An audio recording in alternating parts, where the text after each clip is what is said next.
Oligui Nguema, Barrick Gold, France-Côte d'Ivoire, Algérie-France, Bourse d'Abidjan, les 5 infos qu'il ne fallait pas manquer.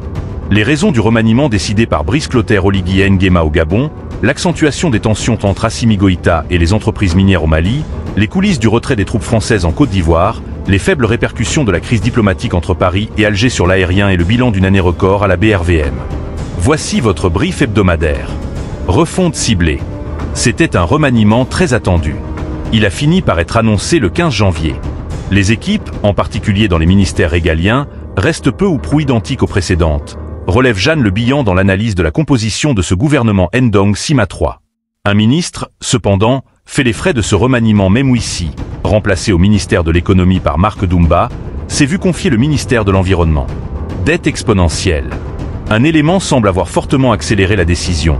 L'annonce de la Banque mondiale, le 14 janvier, de la suspension de ses décaissements au profit du Gabon.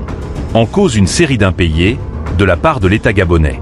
Pour Oligui Nguema, qui semble bien décidé à accélérer le tempo et prévoit d'organiser la présidentielle dès le 22 mars prochain, le sujet de la dette est d'autant plus crucial qu'il ne fait désormais plus de doute qu'il briguera à cette occasion l'onction du suffrage. Et le tombeur d'Ali Bongo Ondimba doit trouver les fonds pour financer son plan national de développement de la transition PNDT, soit plus de 2000 milliards de FCFA, 3 milliards d'euros. Un défi, dans un contexte d'explosion de la dette, dont le président gabonais attribue la responsabilité à la Memouissi. Selon le FMI, le montant pourrait dépasser 80% du PIB en 2025, alors qu'elle pesait 63% du PIB en 2022. Barrick Gold, Assimi Goïta. Les tensions montent autour de l'or malien. Saisie et suspension. Le 14 janvier, la société est au cœur d'une âpre bataille entre l'entreprise et les autorités maliennes, qui ont engagé une vaste campagne de renégociation des accords avec les sociétés minières au nom de la défense de la souveraineté économique. Cette déclaration de Barrick Gold intervient quelques jours après que la junte dirigée par Assimi Goïta a procédé à la saisie d'une partie du stock d'or de cette mine de Loulo-Gounkoto.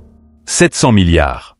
C'est la somme, en francs CFA, que Bamako réclame aux opérateurs du secteur minier dans le cadre de la renégociation des contrats engagés par la junte au pouvoir. 500 milliards de FCFA ont déjà été payés. D'ici au 31 mars, environ 750 milliards de F1,2 milliards de francs CFA de dollars devraient être perçus par l'État malien au total, a détaillé Alouseni Sanou, ministre malien des Finances. Au total, entre 1000 et 1200 milliards de FCFA de dividendes sont attendus en 2025 contre 400 milliards de FCFA en 2023, affirme encore le ministre. Pour en savoir plus sur Côte d'Ivoire-France, coulisses d'un divorce à l'amiable. Un tournant. L'annonce par Alassane Ouattara, le 31 décembre 2024, de la rétrocession aux forces armées ivoiriennes du camp français militaire de Port-Bouët a surpris nombre d'observateurs, tant elle marque un tournant dans les relations entre les deux pays. Mais si les soldats français ont été contraints et forcés de plier bagages au Mali, au Burkina Faso et au Niger, et qu'ils devront bientôt le faire également au Sénégal, la situation est très différente avec la Côte d'Ivoire, préparée de longue date. Le départ des hommes du 43 BIMA bataillon d'infanterie de marine a été l'objet de discussions depuis de longs mois entre Paris et Abidjan.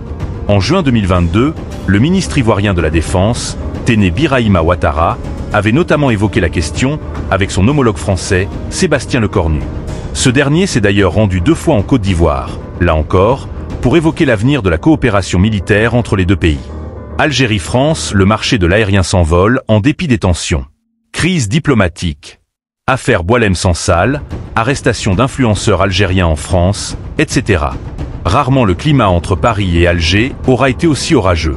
Cette crise diplomatique, alimentée en partie par une forme d'instrumentalisation politique de part et d'autre, est aussi le fruit de relations personnelles tendues entre le président algérien, Abdelmadjid Tebboune, et son homologue français, Emmanuel Macron, juge le politologue Naoufel Brahimi El-Mili, auteur de France-Algérie, 50 ans d'histoire secrète, dans Envolée de l'aérien.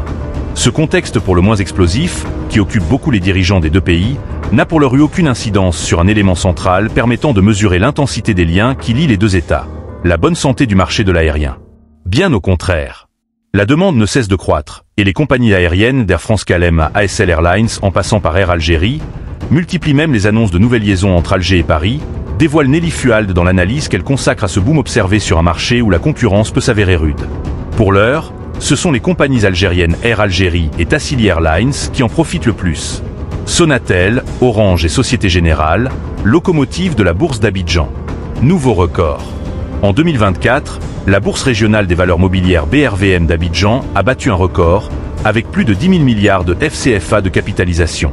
Un pic historique dont se félicitait déjà Félix Edo Kossi Amenunve, devant la caméra de Jeune Afrique, lors de l'AFI 2024, mi-décembre à Casablanca. Indice composite, capitalisation boursière, volume transigé. Tous les indicateurs sont au vert, confirme Nadoun Koulibaly, qui décrypte les ressorts de cette vitalité de la place boursière ivoirienne. Trio de tête. À qui la BRVM doit-elle ces très bons chiffres? D'abord à un trio de tête, qui compte parmi les plus grandes capitalisations de la place boursière ouest-africaine. Sonatel, Orange Côte d'Ivoire et Société Générale Côte d'Ivoire. Sonatel a connu en 2024 une croissance du résultat financier autour de 27%. Orange Côte d'Ivoire est également dans cette dynamique sur l'année écoulée, explique notamment un analyste. Parmi les plus fortes progressions observées au cours de l'année passée, on peut également relever l'action BOA Mali, incontestablement en tête avec une hausse de 92%, suivie par l'action de la banque publique BCC 86% et par celle de Sucrivoire 63%.